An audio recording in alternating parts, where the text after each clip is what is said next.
အခုလက်ရှိ US မှာဖြစ်ပေါ်နေတဲ့အိမ်ခြံမြေဈေးနှုန်းတွေအမြင့်ဆုံးဖြစ်ပေါ်နေမှုကိုအခွင့်အရေးကိုလက်လွတ်မခံချင်တဲ့မိတ်ဆွေတွေအနေနဲ့တကယ်လို့များခုလာမယ့် spring time နဲ့ summer မှာကိုယ့်အိမ်ကိုရောင်းမယ်လို့စဉ်းစားထားတယ်ဆိုရင်တော့ဒီဗီဒီယိုကိုအဆုံးထိအောင်ကြည့်ပြီးတော့အိမ်မရောင်းခင်မှာ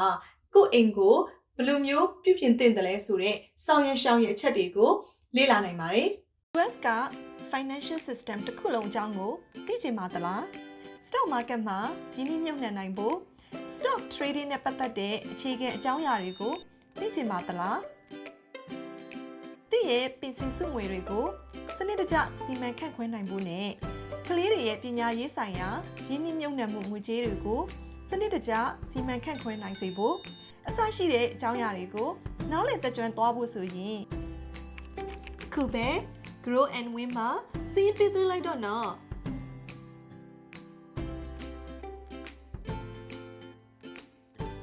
နံပါတ်1အချက်ကကြတော့ကိုယ့်အိမ်ကိုရောင်းတဲ့အခါမှာ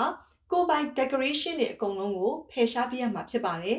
အိမ်ကိုရောင်းတဲ့အခါကျရင်ကိုယ့်အိမ်ကိုလာကြည့်မဲ့ buyers ကလူအမျိုးမျိုးရှိနိုင်တဲ့အတွက်ကိုကများသောအားဖြင့်အားလုံးကြိုက်နိုင်တဲ့အေးဆေးတည်ငြိမ်တဲ့ပတ်ဝန်းကျင်မျိုးကိုဖန်တီးထားဖို့လိုအပ်ပါတယ်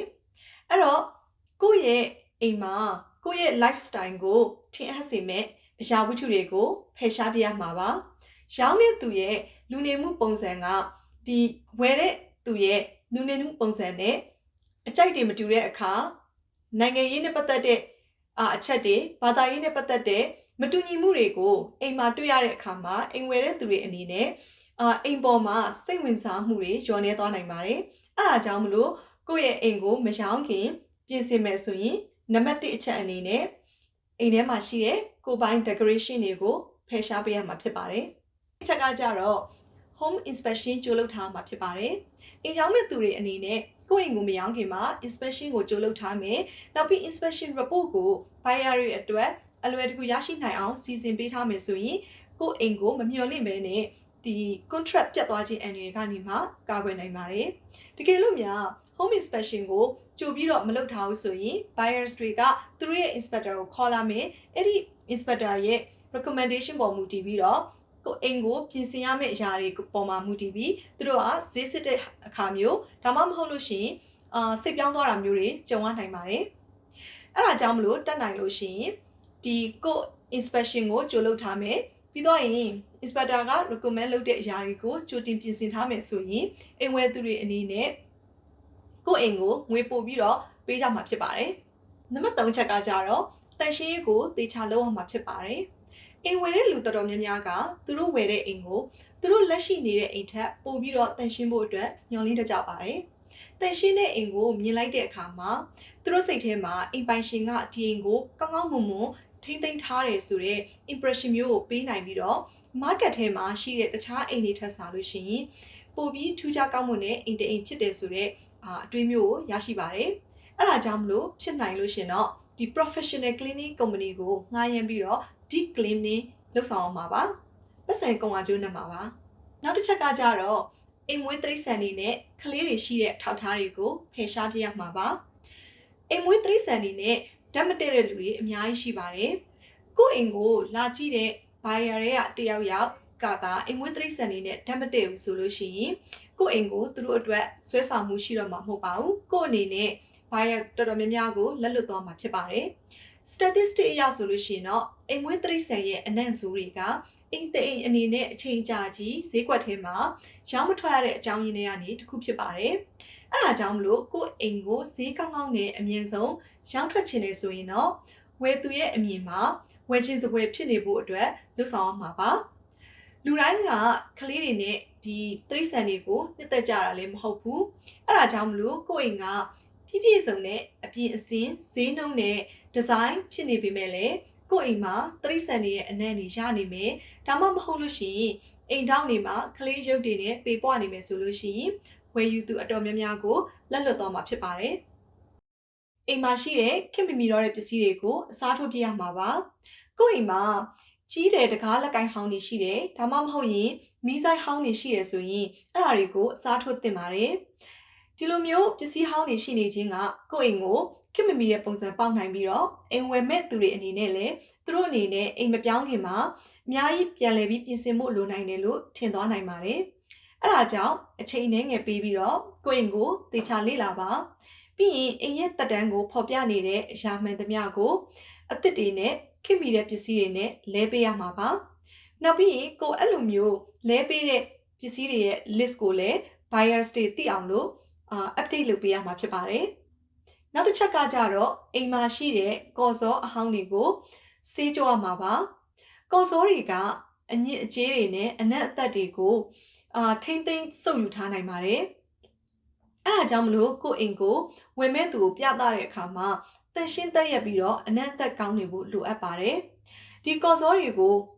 သူ့ရဲ့မူလအခြေအနေကိုပြန်မရနိုင်ဘူးဆိုလို့ရှိရင်အသစ်နဲ့လဲပစ်ဖို့စဉ်းစားသင့်ပါတယ်ကော်စောအသစ်တွေအိမ်မှာရှိနေခြင်းကကိုယ့်အိမ်ကိုပြန်ရောက်တဲ့အခါမှာအများကြီးကောင်းတဲ့ကောင်းကျိုးတွေရှိပါတယ်လူအသွားလာများတဲ့နေရာမျိုးဇင်းကြံလန်းလိုနေရာမျိုးလှေကားလိုနေရာမျိုးအဲ့လိုနေရာတွေမှာကြတော့ကော်စောတွေအစားဒီတစ်သားတွေvinyl laminate အစရှိတဲ့ဒီကြမ်းခင်းတွေကိုရွေးချယ်တင်ပါတယ်အဲ့ဒီအရာတွေကကိုယ့်အိမ်ရဲ့တန်မိုးကိုမြင့်တက်စေနိုင်တဲ့အချက်တွေကတစ်ခုဖြစ်ပါတယ်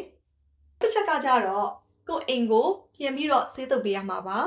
ကိုယ့်အိမ်မှာလက်ရှိဆေးတွေရှိနေတယ်ဆိုပေမဲ့လည်းဒီရှိပြီးသားဆေးပေါ်မှာတက်ချက်ပြန်လုပ်ခြင်းကအလွန်ပဲလွယ်ကူပြီးတော့ကိုယ့်အိမ်ကိုပြန်လည်ပြီးတော့အသစ်တစ်ဖန်ဖြစ်စေပါတယ်လမ်းမပေါ်ကနေမှလှမ်းကြည့်လိုက်တဲ့အခါမှာအိမ်ရဲ့အနီးပတ်ဝန်းကျင်တာယာလှပနေခြင်းကအလွန်ပဲအရေးကြီးပြီးတော့ဒီ real estate industry မှာဆိုလို့ရှိရင်တော့ first impression ကအရေးကြီးပါတယ်အဲ့ဒါကြောင့်ကိုယ့်ရဲ့ခြံဝင်းကိုပို့ပြီးတော့ဆွဲဆောင်မှုရှိအောင်လို့ပြုလုပ်ဖို့ဆိုရင်တော့ဒီမြေလွှာအသစ်လို့ခေါ်တဲ့ moss တွေကိုဒီအပင်စိုက်တဲ့နေရာမှာခင်းပေးရမှာဖြစ်ပါတယ်ဒါကဈေးမကြီးပဲနဲ့အချိန်အနည်းငယ်ပဲလိုအပ်ပါတယ်ပြီးတော့ပိုကောင်းတဲ့ first impression ကိုလိုချင်တယ်ဆိုရင်တော့ရောင်စုံပန်းပွင့်တွေကိုchannel မှာစိုက်ပေးရမှာပါစိမ့်နေတဲ့အပင်တွေနဲ့ခြုံနယ်တွေကိုဖြတ်တောက်ပြီးတော့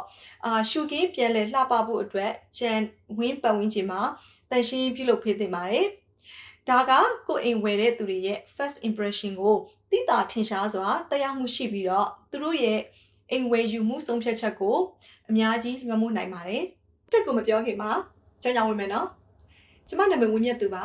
ကျမက US က Washington State မှာနေထိုင်တဲ့ real estate broker ဖြစ်တယ်လို့ကျမကိုယ်တိုင်လည်းအိမ်ချမ်းမြေမှာရင်းနှီးမြှုပ်နှံမှုတွေပြုလုပ်ထားတဲ့အတွက် real estate နဲ့ပတ်သက်လာရင်ကျမနဲ့ဆွေးနွေးတိုင်ပင်လို့ရပါတယ်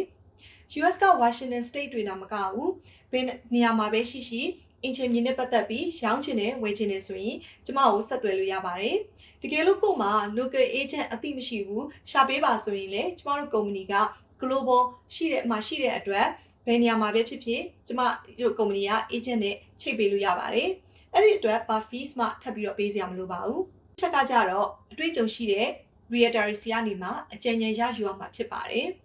အတွေ့အကြုံရှိတဲ့ real estate broker တွေကဒီ market ကိုလည်းလေ့လာထားတဲ့အပြင်အိမ်ပေါင်းများစွာကိုလည်းအမြဲတမ်းတွားရောက်ပြီးတော့